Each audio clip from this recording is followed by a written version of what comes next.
We begin today with news from the Vatican.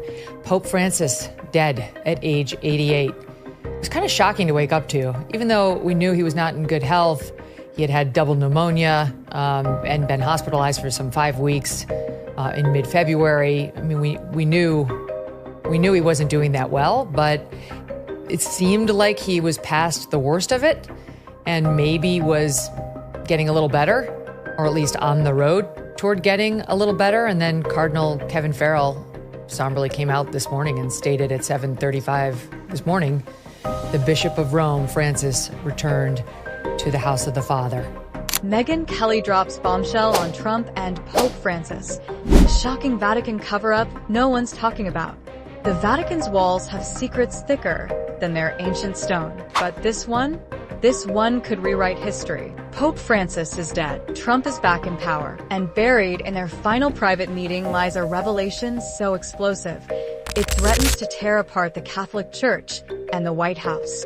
But in a letter to U.S. bishops in February, Pope Francis wrote that mass deportation, quote, damages the dignity of many men and women and of entire families and places them in a state of particular vulnerability and defenselessness, unquote.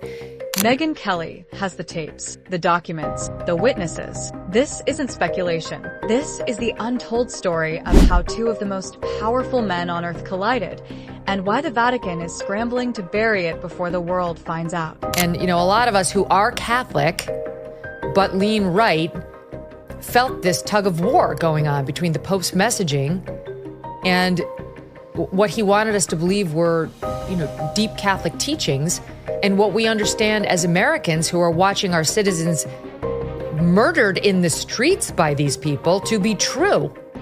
March 2025. The Pope, frail but sharp, sits across from Trump in a private Vatican chamber. No press, no aides, just two men who spent years publicly clashing over immigration, faith, and power. But according to 3 sources inside the room, the conversation took a turn no one expected. Francis didn't lecture. He warned, "They will come for you," he allegedly told Trump.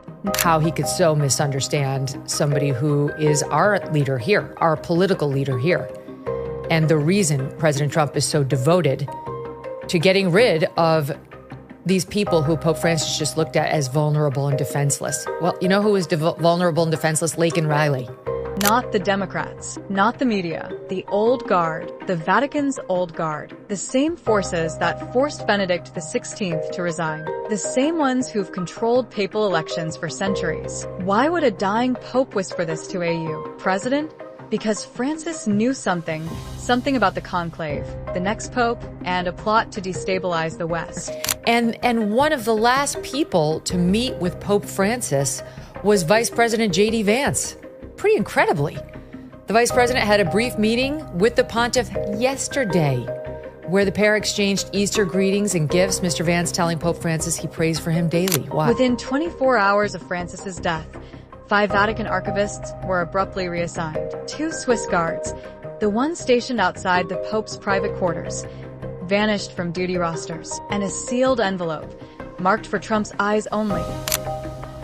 Deport all undocumented immigrants. Voters favoring the government trying to deport all 11 million of them. Back in 2016, just 38% of voters wanted the government to try to deport all 11 million undocumented immigrants. Compared to where we are in 2025, 56%, the majority. The American people have come a long way on this issue, much closer to Donald Trump, and I think that's a big part of the reason why Americans are increasingly saying the country is on the right track when it comes to immigration policy, and why Donald Trump's net approval rating on that issue is in the positive.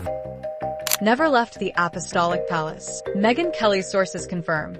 This wasn't bureaucracy. It was a purge. The Vatican's Secretary of State, Cardinal Pietro Parolin, personally ordered the lockdown.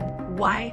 Because Francis, in his final days, had begun digging into money, billions funneled through Vatican banks, shell companies tied to Chinese officials, and worst of all, evidence that certain cardinals, the same ones now voting for the next pope, took payments to push policies favoring Beijing. Trump knew, and that made him a threat.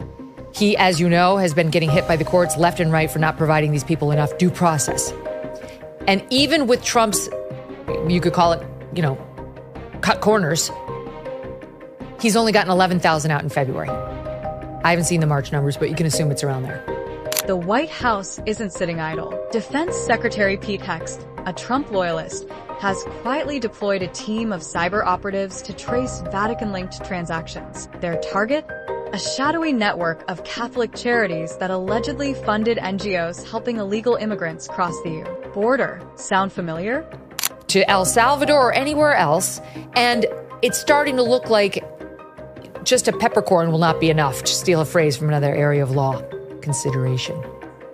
It's starting to look like we're actually really going to have to provide hearings in each case, allow these people, they're upset, their notices that they could challenge it weren't in English.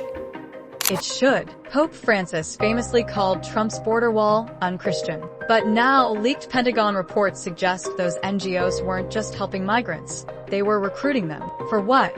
To trigger a crisis that would weaken America ahead of the 2024 election. Trump has the proof, and he's waiting for the right moment to strike. How we're ever supposed to get ahead on any of this, when the beatdown against everything they try to do is constant. And there are so many enabling judges who will work with the ACLU, same as enabling media who will work with his left-wing critics on the tariffs, which I know you defended him on. It's just at every turn, these same establishment types that got us into this mess are doing their level best to keep us there. The conclave is a ticking time bomb. Of the 120 cardinals voting, 68 were appointed by Francis. They're progressive. They hate Trump's policies. But the other 52? Old school hardliners who want the church to return to tradition. Here's the twist. 3 of them are on record calling Francis's immigration stance a disaster. 50% of the people I deal with, internationally too, have what I call, or has been termed, Trump derangement syndrome. And what I mean by this is it's kind of useless to litigate why he's back in the White House. As I point out to people saying, look. One even privately praised Trump's border policies. If that faction wins, the Vatican could suddenly become an ally in Trump's war against globalism. But if the progressives take it, expect a holy war with the full might of the Catholic Church used to undermine Trump's 2025 agenda. And the Trump administration or Trump's supporters were using lawfare to stop the Joe Biden agenda on green energy at every turn. We'd be getting all these discussions about how if the Supreme Court gave them a decision, Trump, they're illegitimate. The funeral is over. The cameras have left. But behind the scenes, a battle is raging that could decide the fate of 2 institutions, the White House and the Vatican. Trump has the files. The Vatican has the money. And Megyn Kelly? She has the names. This story isn't ending. It's just begun.